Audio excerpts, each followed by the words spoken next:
Amada Igreja de Cristo, graça e paz, Ele vive, Ele reina. Para todos sempre Ele é, nós cremos. Em Cristo, nosso único, suficiente Salvador, que nos ama com amor eterno, com seu precioso sangue, se nos comprou, nos lavou e perdoou todos os nossos pecados passados, presentes e futuros. Creia que o sangue e o sacrifício de Cristo nos tornou perfeitos para sempre. Hebreus 10:14 nos assegura e nos dá esta confiança inabalável que em Cristo nós somos salvos uma vez e salvos para sempre.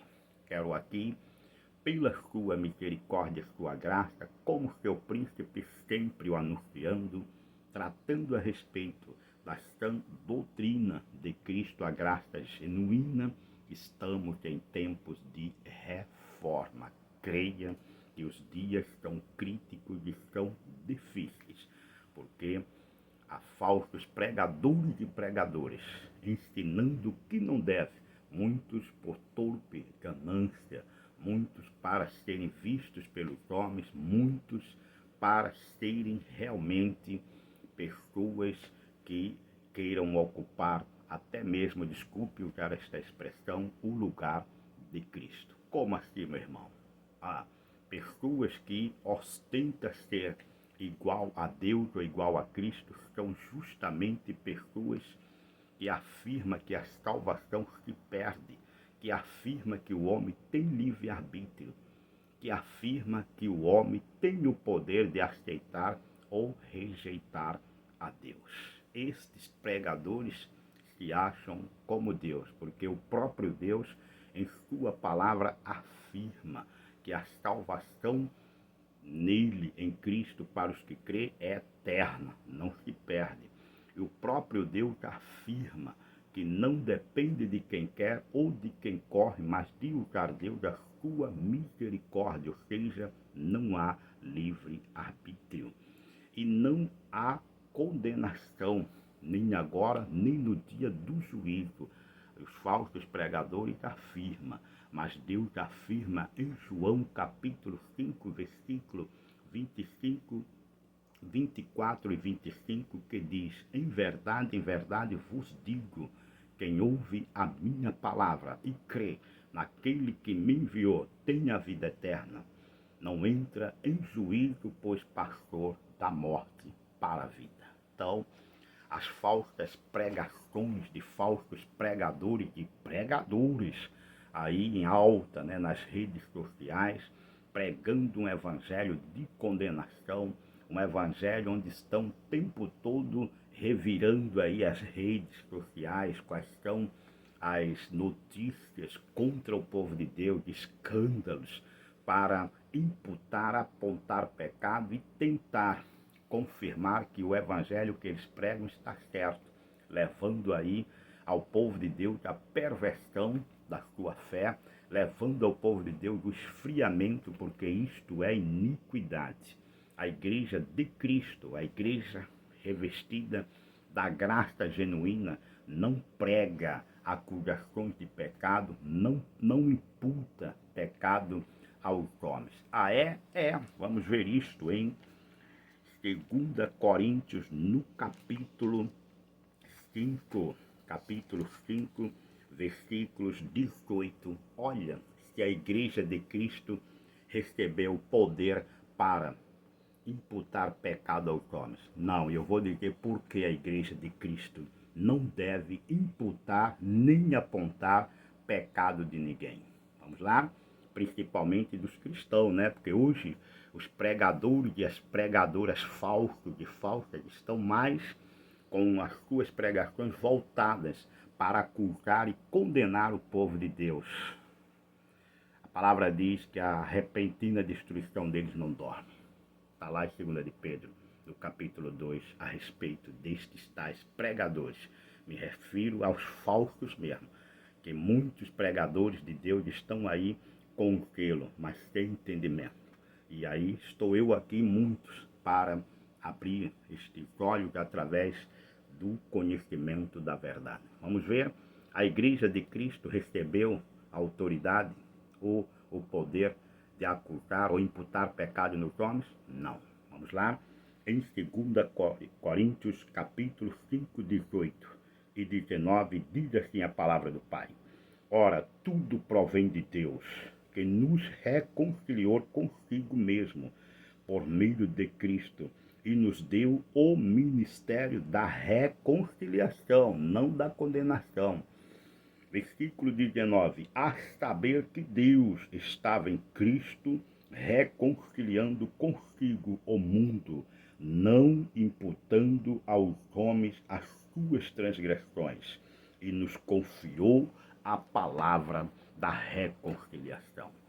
O verdadeiro evangelho de Cristo prega uma liberdade em Cristo. E esta liberdade não imputa pecado e nem leva o cristão a viver na prática de pecados, onde muitos estão mais preocupados com a vida de pecado do homem do que a vida justificada do homem em Cristo. O evangelho da graça não recebeu este poder ou este falso poder, porque aí é um falso poder. Verdadeiro poder está em Cristo e não imputando as transgressões aos homens, mas pregando o amor, a justiça, pregando o evangelho, porque na esperança, como diz o apóstolo São Paulo, de que aqueles que são de Deus ouçam o evangelho, se converta pelo poder do Espírito Santo, não pelo livre-arbítrio, volte-se para Deus, que aí vem a palavra reconciliação, ou seja, para que haja reconciliação é que esta pessoa estava com aquela pessoa, ou estava unida àquela pessoa, houve uma situação que os separou, e aí vem a reconciliação pelo grande juiz, através de um ato de justiça de Cristo, nos reconciliou com ele de novo. Adão nos separou. A causa da separação da inimizade foi o pecado de Adão. E a causa maravilhosa da nossa reconciliação está no segundo Adão, que é Cristo. Cristo veio buscar e salvar os que se haviam perdidos. Nem todos estão perdidos. Muitos nem sequer eram achados, porque a palavra de Deus diz que os seus ele conheceu de antemão. Está lá em Romanos capítulo 8, versículo 29, que diz que aos que de antemão conheceu, também os predestinou, para serem conforme a imagem de seu Filho. E aos que predestinou, chamou, aos que chamou, justificou, e aos que justificou, a estes glorificou. Ou seja, o crente, o cristão eleito em Cristo está completo e não há condenação, nem agora, nem no dia do juízo. Ainda que falsos pregadores e pregadoras continuem insistindo com as suas doutrinas e ensinos de demônios, se opondo e pervertendo o evangelho de Cristo. Cuidado, igreja de Cristo, é tempo de apostasia. Espíritos enganadores e ensinos de demônios estão aí em igrejas, em redes sociais, mídias sociais e digitais, pregando um evangelho perturbador, um evangelho que nada tem a ver com o genuíno evangelho da graça de Deus pregado pelos apóstolos e principalmente o apóstolo São Paulo.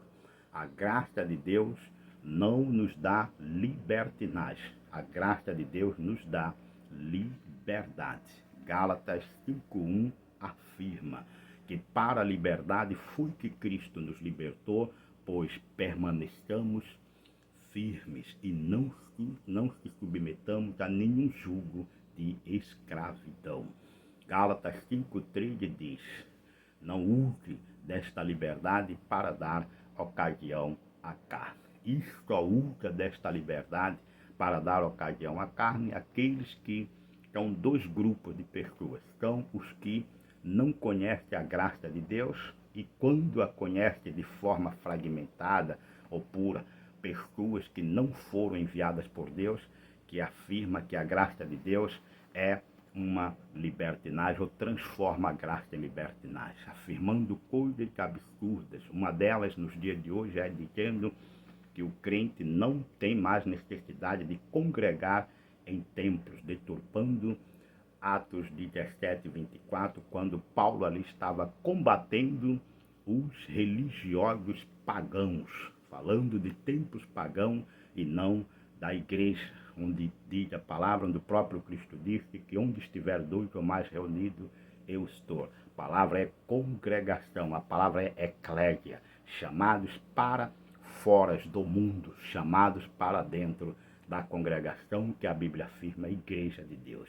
E outro ponto que eles têm deturpado aí também é a forma da generosidade do povo de Deus em não mais dizimar e ofertar. Eles afirmam, dizendo que o dízimo é da lei, que o dízimo é isso, aquilo outro, pegando aí falsos pregadores e pregadores que têm sim roubado, têm sido mercenários, onde têm roubado dízimos e ofertas do povo de Deus, têm se enriquecidos, e com isto eles pegaram este gancho e querem tirar esta virtude, este dom também que faz parte dos filhos de Abraão, que é a generosidade, para contribuir com seus dízimos e ofertas, para dar suporte à igreja e suporte para que o evangelho se propague, seja glorificada a palavra da verdade, para alcançar os salvos e condenar os não salvos. Este é o propósito de Deus quanto à prosperidade do seu povo. E muitos têm deturpado estas duas manifestações, estão em alta. E muitos estão aí deixando as igrejas, porque diz que não temos lugar para congregar, porque Deus não habita em templos feitos por mãos humanas. É verdade, Ele não, mas nós sim. Nós precisamos de estarmos congregados. E congregar significa um lugar. E o lugar constituído por Deus é chamado de igreja. Igreja significa corpo de Cristo, ok? Então, cuidado com certas pregações, mentiras aí que estão em desacordo com a doutrina de Cristo. Estes tais que anunciam esse tal evangelho que a Bíblia chama doutrinas várias e estranhas, em Hebreus 3 e 9 afirma que são doutrinas várias e estranhas. Doutrina das obras, dos sacrifícios, das tradições, de costumes, de pode isso, pode aquilo, não pode isso, não pode aquilo. Tudo voltado para a sensualidade da carne, que não tem poder nenhum contra o pecado. O que tem poder sobre o pecado é nós nos conformar em Cristo, na sua cruz, a sua morte e a sua ressurreição. É sermos achados nele, em Cristo, não tendo nenhuma justiça própria que procede de nós, mas sim unicamente baseado na graça de Deus, assim como nós não tivemos livre-arbítrio para aceitar o pecado de Adão. Creia, não devemos acreditar que temos livre-arbítrio para aceitar a justiça de Cristo a nosso favor e com isso receber a manifestação no tempo de Deus da nossa salvação. Cuidado, Igreja de Cristo, há muitos pregadores e pregadoras, muitos até mesmo que se diz formados em teologia. Eu pergunto, que teologia é esta? Que nega a soberania de Deus, que deturpa as escrituras e perverte o evangelho de Cristo, e que tenta a todo tempo condenar o povo de Deus, amedrontando e ameaçando com o inferno, com a perca da salvação. Que evangelho é este? Que teologia é esta? Cuidado, Igreja de Cristo, o verdadeiro evangelho não nega a soberania de Deus. Está de acordo com a lei e com os profetas. Creia, a graça genuína de Deus, ela é pura, ela é santa, ela é libertadora, ela é santificadora e ela nos dá a segurança da nossa salvação eterna que está em Cristo, uma vez por todas e para sempre. Creia, Igreja de Cristo. Deus é fiel, começou em nós a boa obra e há de completá-la. Filipenses 1:6. Creia. Igreja de Cristo, graça e paz.